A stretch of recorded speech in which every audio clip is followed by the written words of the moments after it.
Welcome back to Old School Sports and our Out of the Park Baseball 25 series, Can We Save the Oakland A's? And we are about midway through the 2034 to 2035 offseason.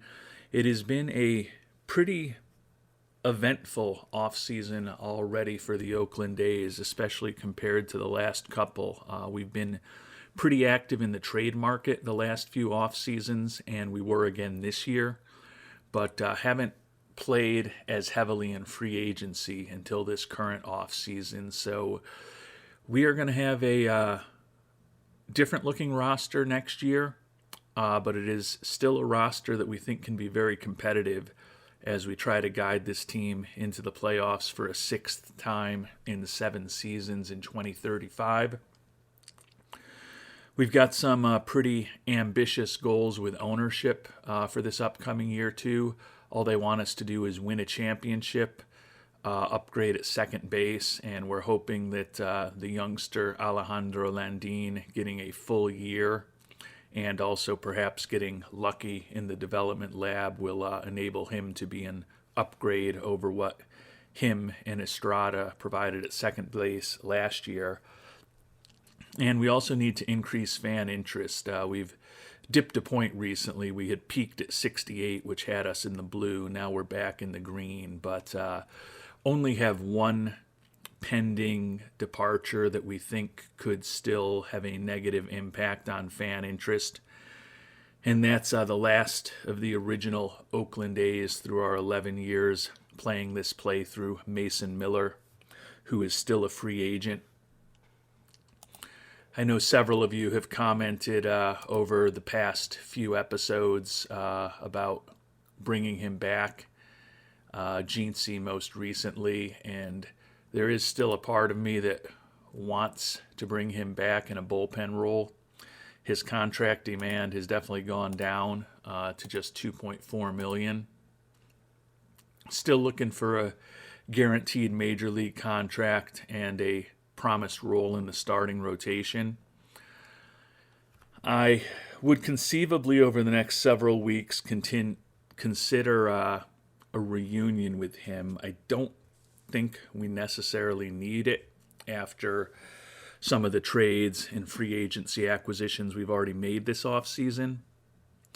But I am a sentimental old fool, and as I noted, Mason Miller has been with us throughout this playthrough, and it might be nice to try to guide him to finishing his career in Oakland. So perhaps in the coming weeks, we may be able to offer him a little less money, somewhat more incentive-based contract. If he got to the point where he was willing to take a minor league deal with major league options, we'd certainly do that, although that might be a little offensive and a little difficult to handle in the clubhouse. I mentioned 2 big free agent signings this offseason. One was a reunion with our closer Luke Little, 2 years, $13 million a season. And the second was the international free agent Abraham Camacho, who will likely replace Brian Ramos as our starting first baseman this year and could ultimately be our replacement at third base for Colt Keith. We talked in the last episode about the fact that although our budget remains the lowest in baseball with some of the trades and free agent acquisitions we've made, our payroll right now is up to 24th, which is the highest it's ever been. And when we look at our salary obligations next year, we've got another $25 million or so that's going to be on the books. So barring an incredible season where we make a ton of money, have great attendance, and go on a deep playoff run to add some additional funds, resulting in a nice boost to our budget, we're probably going to have to be making some cuts next year. One that I talked about in the last episode was Colt Keith. And you can see he's getting a pretty big raise next year in what would be the 4th year of the 5-year extension we signed him to. I mentioned that in a perfect world, I'd love, well, not necessarily love, but if Colt Keith was willing to waive his 10-5 no trade rights next off season, I'd consider trying to take that contract off the books given his age and his fragility. Avery Shaham made the good point in the comments to the last episode that he doesn't think Keith is likely to waive those 10-5 rights unless we have a pretty brutal season. And I tend to agree with that. I think it's a very fair point. My hope is that we might have that optionality, but realistically, I think it's a little bit more of a dream than something that might become reality. Fortunately, we didn't give Luke Little a no-trade clause, so there would be potentially $13 million we could take off next year. Jackson Ferris is another option, although I think he may be gaining 10-5 rights soon. No, actually, even after this season, Ferris won't have gained 10-5 rights yet, so that would be an opportunity to take some significant money off the books too. We just traded for Brady Harris. Hopefully we'll be able to have him at that big arbitration number next year. But we've also got team options on Caden Dana, Luis Lara. It's possible we'd be moving on from Bobby Cabral after this season. Some of you probably wanted us to move on from him already. Jaden Boakai, if he really ends up a backup catcher to Dave Ackley, starting to get in those arbitration years, is expensive and probably a pretty valuable trade chip. So there are definitely levers for us to press next off season when we need to potentially fix the financials, even if we won't be able to get Keith off the books. But right now our big focus is on trying to ensure that this team is as competitive as possible here in this upcoming 2035 season. And with the 2 free agent moves that we talked about, as well as the trade for Harris that we just touched upon, and a recent trade that we made at the start of the offseason for Mike Curtis, definitely feeling like we've supplemented this roster pretty well this offseason, and we've got a team at this point that's won over 90 games or 90 or more games each of the last 2 years. And as I talked about, been in the playoffs 5 or 6 years at this point. And I think there's no reason that we can't deliver this team back to the playoffs in 2035. And that is certainly the goal as we sit here on January 15th. But as focused as we have been and are on ensuring that this Oakland team remains very competitive at the major league level for this upcoming season, near term, in this episode and immediately right now, we're turning our attention to thinking about the future as the international free agent signing period has started today. We outlined some of the options in front of us in the last episode, and as always, definitely prefer or appreciate. I prefer that everyone who watches these episodes gives me feedback as members of the Worldwide Scouting Department, but I sincerely appreciate the dozens of you who opine for us on a regular basis as to what we should be doing. And we've got a ton of really good feedback to consider for this year. We've still got $5.7 million to spend, as even though we've been successful on the field, our budget has remained as low as anyone's in baseball for the past 11 years. So that gives us a little bit more firepower. As I think about our options, there's really 3 buckets that I'm thinking about. Last year, we were able to get 2 players that we really liked by offering every penny we had at the beginning of the IAFA period. The types of guys that I'm most interested in, I don't think the money is going to allow us to do that this time. So we're really going to need to pick one primary guy to focus on. And there are 3 main buckets. And we'll start with the one that is most popular with our worldwide scouting department first, and that's the starting pitcher bucket, and there's only one guy in it, and it's Ernesto Dozer Comunez, who is a 16-year-old out of the Dominican and outstanding starting pitching prospect, high leadership, work ethic, and intelligence, really good stamina, good at holding on runners, potential 3 to 4 pitch arsenal, 3 pitches already aren't too far off major league quality. He's got extreme ground ball tendencies, looks like he could be as good as anybody in baseball in terms of not allowing home runs, and we think his stuff, movement, and control could all be well above average if he reaches his full potential. Movement on his pitches as a 16-year-old is almost major league quality, and although he's got a lot of work to do on his stuff and his control, at least he's not currently in those 20 and 25 red numbers. He's a little more developed than many 16-year-olds at this point. So if we're going to go with a starting pitcher, Comunez is the guy. And as I alluded to, he's the most popular pick with the worldwide scouting department. Dodo Dude, fake name, Coach 1549, Why Me 943, Paul West, Not My Four Ply, Quiet Time, Stanley Rosella, and Jarek Braxton, all fans of us going with Comunez if we do go with a starting pitcher, as you'll hear some of those members of the worldwide scouting department also like other players as well. The only real negative on Comunez came from Avery Shayam, and Avery is of the camp that generally it sounds like he just doesn't like young pitchers. So appreciate that thought, but if there's ever a young pitcher to go with, Comunez to me is a pretty interesting prospect because we think he can be well above average at everything. He's got a really good personality to help get him there. He's reasonably far along for a 16-year-old. Pretty clean prospect for a young pitcher when all is said and done.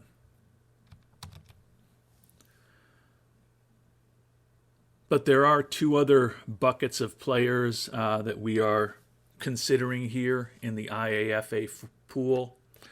The first is just some first base DH types who are slow, generally poor defensively, but just have very impressive potential bats. Esteban Galindo is one of them.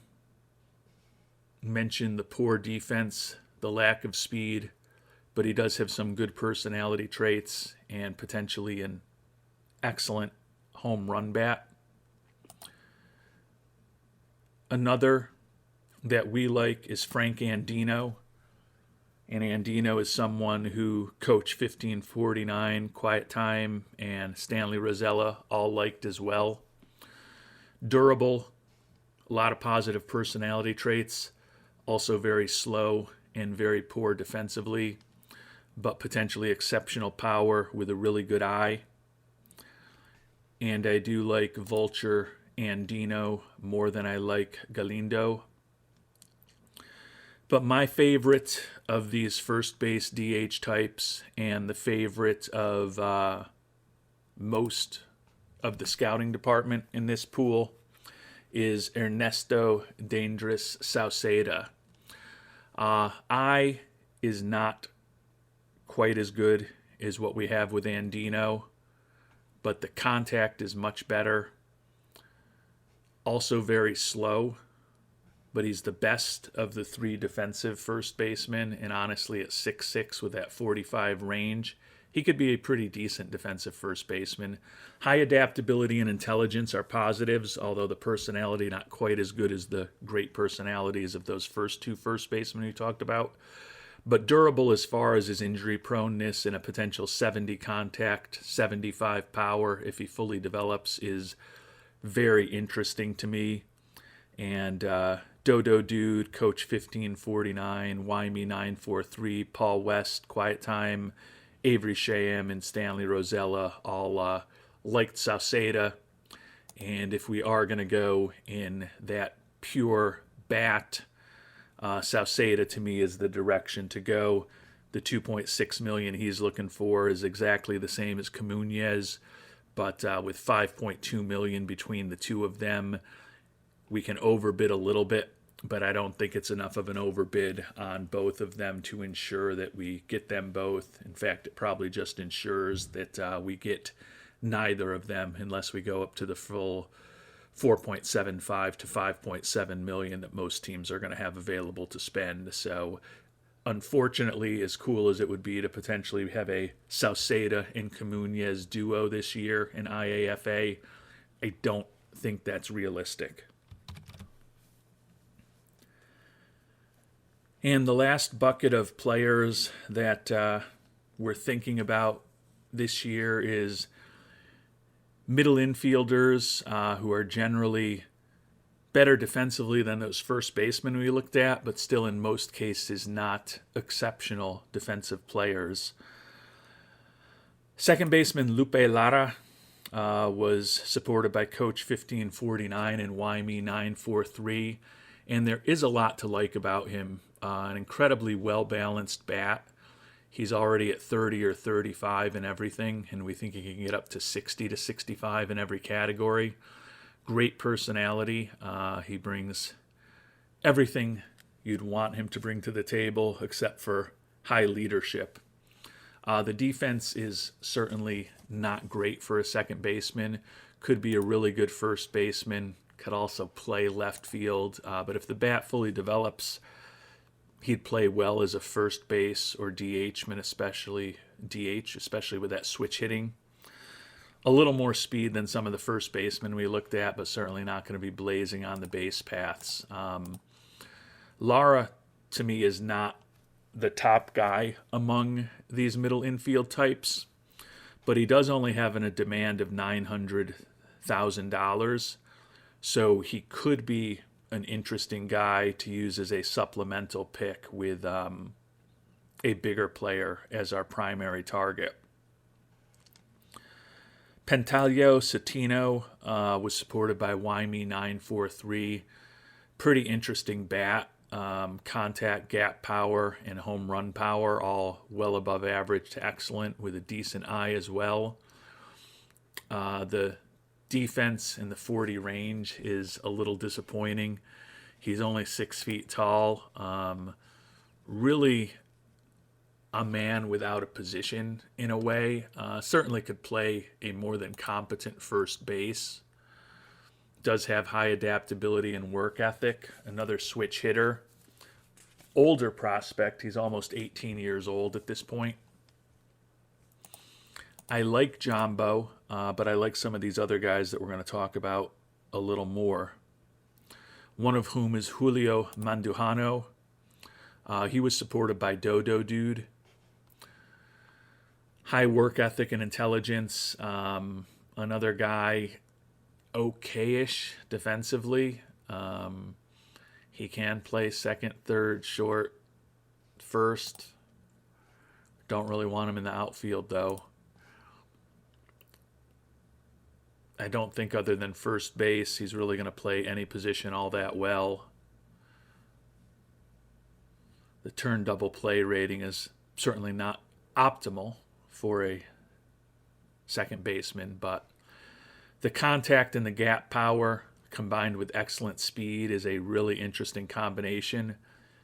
And I like his potential to have above average home run power as well. His home run power and his eye, though, he's got a lot of work to do in both of those categories to reach his full potential. And then the most popular, at least among the worldwide scouting department of the middle infield types, was Luis Big Dog Montenegro. And he was supported by Fake Name, Coach 1549, Paul West, and Avery Sham. Montenegro brings the best defense of any of these middle infielders. Could definitely play short, second, or third. I think looking at those ratings, third is probably where I'd prefer to play him. High adaptability and intelligence, okay speed, but a very interesting bat. Potential for 70 contact, 65 power. got a lot of work to do to develop that power, but he is only 17 years old. And another switch hitter. And once again, I kind of agree with the wisdom of the worldwide scouting department. If we're going to go with a middle infielder, I think I go with Montenegro. I like the fact that he's got the best balance between offense and defense of any of these guys. First base, as we talked about, Sauceda was the most popular with the worldwide scouting department, and that bat is definitely very interesting. And of course, the most popular pick overall was Ernesto Dozer Comunez, who, like any 16-year-old prospect, has a lot to learn and a lot of work to do, but his ceiling is pretty high, and he's got a lot of the personality traits that could help him reach that full potential. So before I make my decision, there is still one other guy that we've had in camp recently, and that's the left fielder Alexis Cantre. Similar to Lara, he's a guy that we could supplement in with any of these guys that we've been looking at. Competent corner outfielder, decent speed, although his base running instincts are pretty awful. Some positive personality traits, but although he's got 3 positive traits, not necessarily some of the ones that are going to be most impactful in terms of his reaching his full potential. Has potentially the best home run power of anyone in the class with a good eye, but when I look at the contact and avoid strikeout ratings, he definitely reminds me of guys like Hidero Endo and Bobby Cabral and Byron Brain, and I don't say that with a lot of affection and love. So I think I'm inclined to go with Lara, the more balanced prospect with even better personality traits, switch hitting player. If we do end up supplementing a big pick or a big target with one of these guys.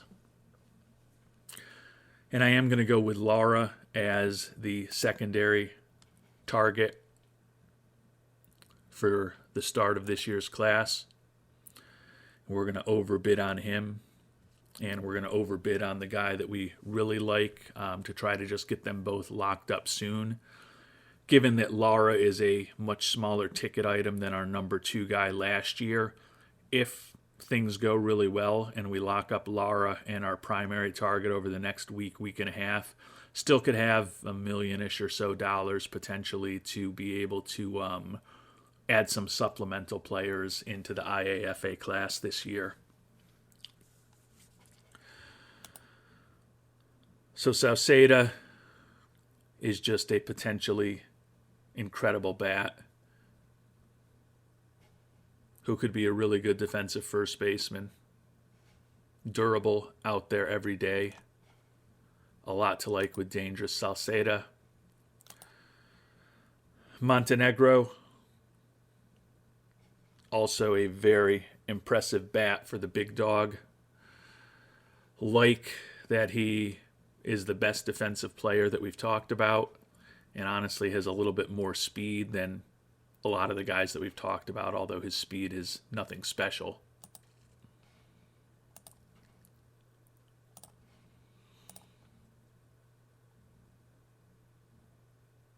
But you all know I love young pitchers, and most of you love the young pitcher as well. And with the fact that we're going to go with Lara, a pretty good hitting prospect, as our number 2 target this year, we are going to make an offer to Dozer Comunez that we hope he cannot refuse. As we talked about, he's looking for $2.6 million. We are going to be very aggressive. We've typically been making offers in that 20, 25, 30% range over what people are looking for to try to get them locked up without getting into a bidding war. And we're going to do the same thing here with Mr. Comunez, looking for 2.6 million. We are going to offer him 3.4 million, which is a little more than 30% over what he's looking for, and hope to lock up our top target early before we get into a big bidding war on him. And as a supplemental player potentially to Comunez, we're going to bring Lupe Lara on board. The bat, definitely not as incredible potentially as some of the others, but he is consistently pretty far along, and he's got a pretty darn good personality to hopefully reach his full potential. Looking for 900,000 right now. We're going to be a little less aggressive with Lara, and we're going to offer him 1.1 million right up front right now, a little more than 20% of what he's looking for. Definitely a little bit more risk that he may end up looking for more money for us, but always just trying to figure things out in the game as well. So a little over 20% above asking price to Mr. Lara, and a little bit over 30% above asking price to Comunez. Looks like Lara already favors the offer, supposedly. So that's where we're going. If we get these guys locked up at these numbers, 4.5 million, that would still leave us with 1.2 million to potentially sign other players or use as trade bait. So we'll find out what happens soon. And Comunez claims that it's a fair offer and he'll sign with us unless someone offers him more money. Not necessarily the most glowing endorsement, but I commend him for his honesty. And it does look like there are several other teams interested in Ernesto in these very early stages, unfortunately, including Kansas City, who seems to acquire a big-time IAFA player or draftee every year. And unfortunately, the bidding war on Comunez is developing. Claims that Boston's offering him a really attractive deal in addition to those other teams. Says he's looking for $4.8 million, and now he claims it's the Rockies. So we tried to be aggressive, coming in more than 30% high on Comunez. Unfortunately, and perhaps not unexpectedly, with him being by far the best pitching prospect in this pool, not going to get it done. He does claim that he really likes our organization and would love to come play for us, but I've heard that before. And I've been going back and forth offline as to whether we pivot from Comunez to Sauceda or Montenegro. In Montenegro, says he's only looking for $2 million right now, which is pretty interesting, but still potential for a bidding war there, obviously. Sauceda also claims he's only looking for $2 million. I don't think either of those guys is going to end up going for less than $2 million.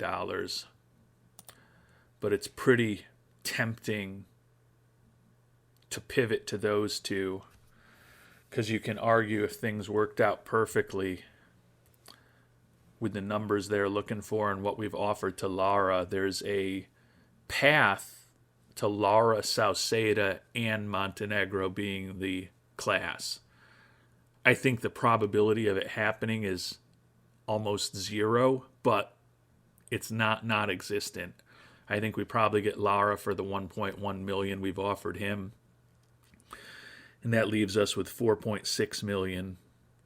So it's coming in at 2.3 million each to Sauceda and Montenegro, enough to get them signed. Probably not, but it's not impossible.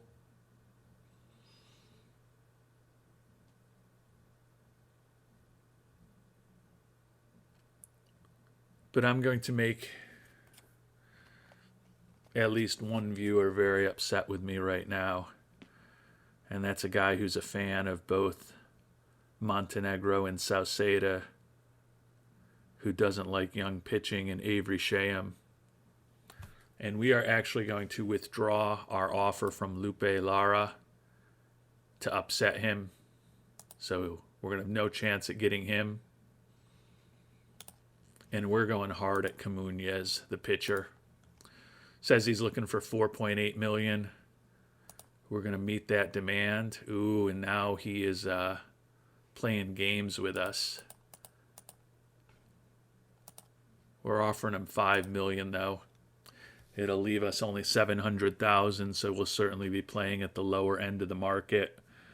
Clearly, if we get Comunez on board, Sauceda and Montenegro are off the table.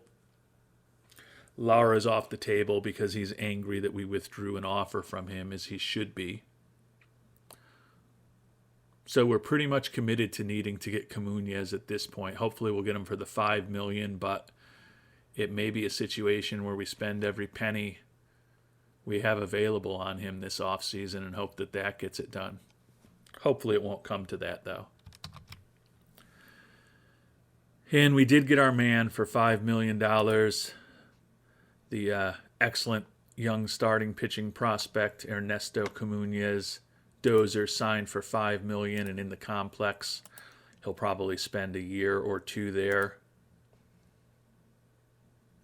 Montenegro actually signed with Tampa for just over $2 million, so I'm happy we ended up with Comunez, but very surprised that Montenegro went for that kind of money so early and so quickly, because he was supposedly demanding $2.8 million, and he signed for $2.04 million within just a couple of days of things getting started. We've got $700,000 to go. Obviously, as you can see, impossible for us to sign Lupe Lara. Contre is looking for the kind of money that we have, but I'm going to investigate some other options before we potentially go down that route. And I guess there's no guarantees that he's even still willing to sign for that money. Yeah, he's looking for $1.5 million now. So Contre, who I didn't love because of the contact and the avoid strikeout issues that we talked about, is kind of already out of our price range as well. And after basically only aggressively scouting one pitcher throughout this IAFA period, and obviously that was Comunez, and spending a lot of our resources on position players, we may pivot to try to get a second pitcher. Left-handed reliever Wilson Rangel, guy who we think could have a pretty interesting curve and cutter. Not a ton of stamina. He's a old school loogie, probably can get an inning out of him though, but excellent at holding on runners, and we think his stuff and his control could both be well above average. Don't know a ton about him, only an average scouting accuracy on the youngster, but looks like he could be an interesting left-handed arm out of the pen, looking for $460,000. We're going to offer him $500 and see if maybe we can get him locked up in short order to join the class with Comunez. And we've made it to the start of the preseason. No change to our $174 million budget, which, although the smallest in all of baseball, is easily the most money we have ever had to spend in this playthrough. Still got some offers out to some minor leaguers to bolster the upper levels of our organization, and still waiting to get a response from Wilson Rangel to that offer that we made to him. And with spring training starting in less than a month, we'll take a quick look at the development lab and where things stand here. It's been about a month and a half since the last time we checked in, and things are not going well. You can see we've got a lot of frustrated players. Only two that are struggling at this point, which is a little bit of progress, but a lot more frustrated guys. Only Gravedigger Palomares, Bobby Garland, Byron Brain, Mike Curtis, and Steve Allison are on track. Omari Raphael and Andy Toribio are both excelling in their programs, which is pretty positive. But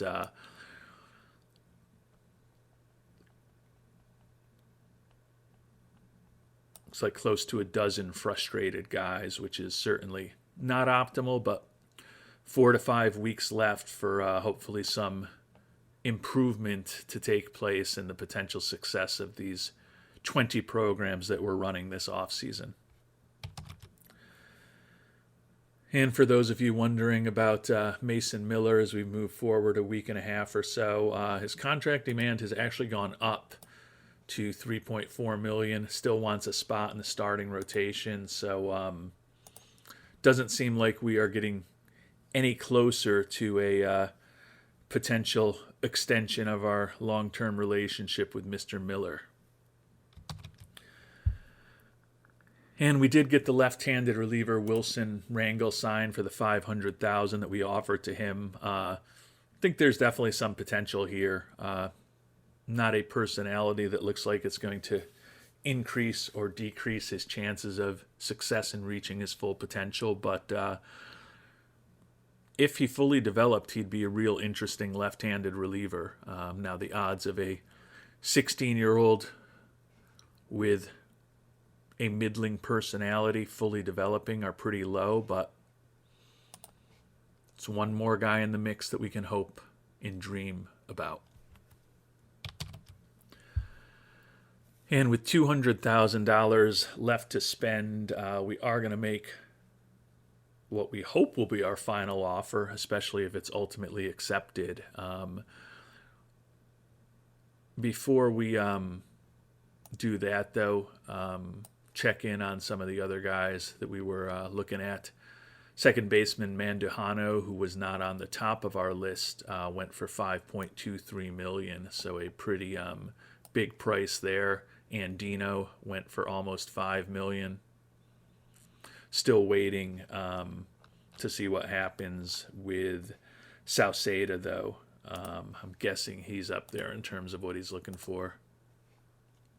Well, he's got an offer greater than what we have, but we only have $200,000 to offer, so that's not shocking. But we are going to pivot to a young catcher, Saturnine Esquivel out of the Dominican. Like his defense, doesn't have much of an arm. Question the bat broadly, but it does seem like he's got some potential home run power. For $200,000, we'd certainly be willing to bring him on board. Says he's looking for $190 or $190,000. So we'll offer him every little bit that we have left and see if we can turn it into a three-man IAFA class with a starting pitcher, a relief pitcher, and a catcher who hopefully there'll be some games where the three of them combined are the entire battery for us. And Saturnine Esquivel, the catcher, did sign a contract with us, so he is also at the International Complex. So between Comunez, Esquivel, and Mr.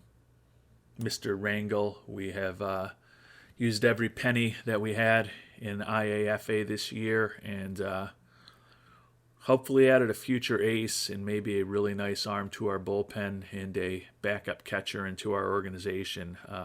Certainly would be a best case scenario if we hit on all three of these guys, but a little bit of supplemental talent into our minor league organization, which is always good.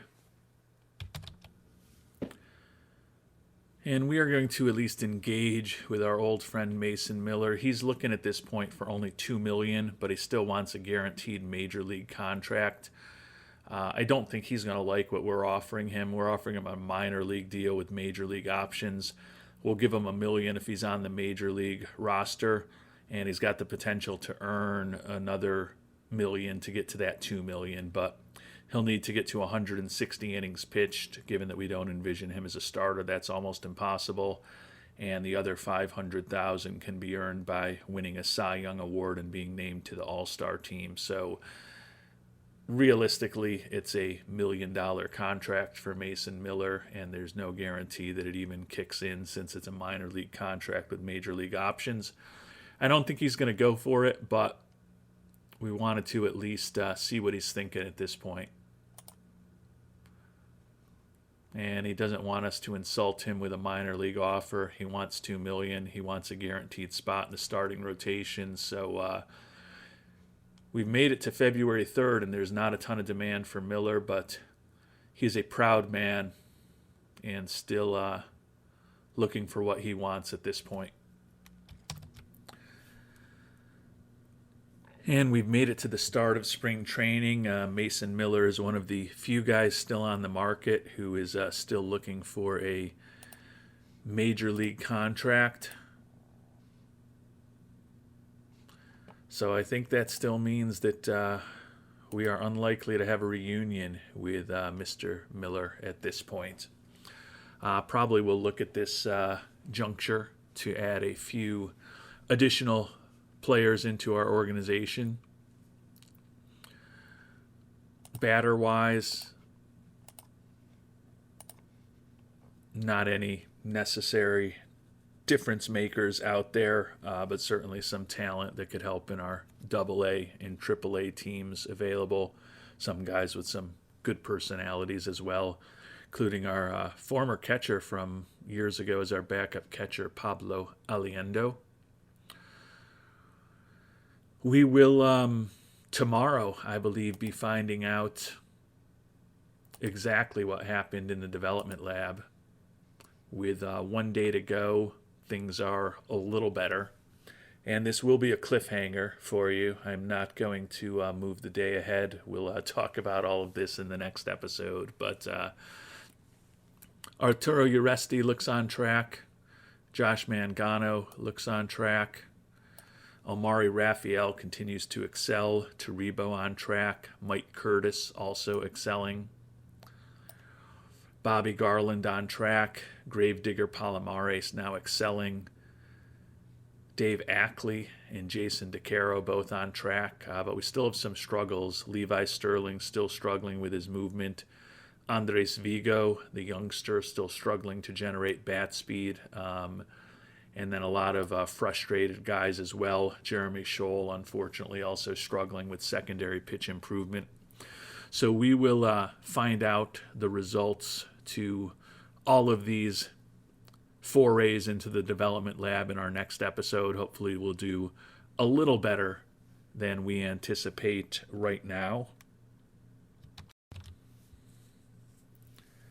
And as we look at the numbers holistically, in the 20 guys in our development lab right now, we've got 3 who are excelling, 6 who are on track, so potential for 9 positive results. 8 are frustrated, and 3 are struggling with potential poor results.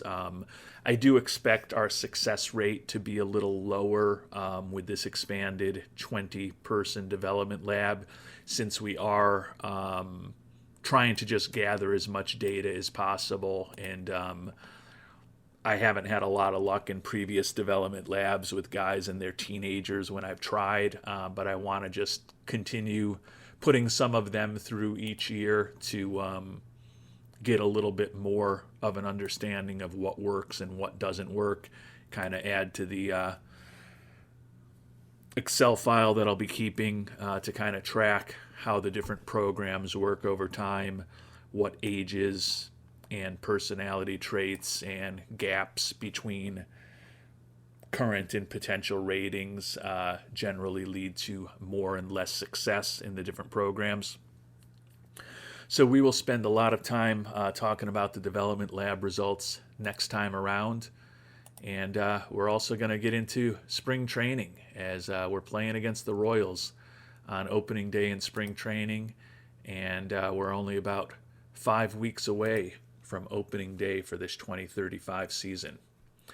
And we will find out how the development lab went and how spring training goes in our next episode.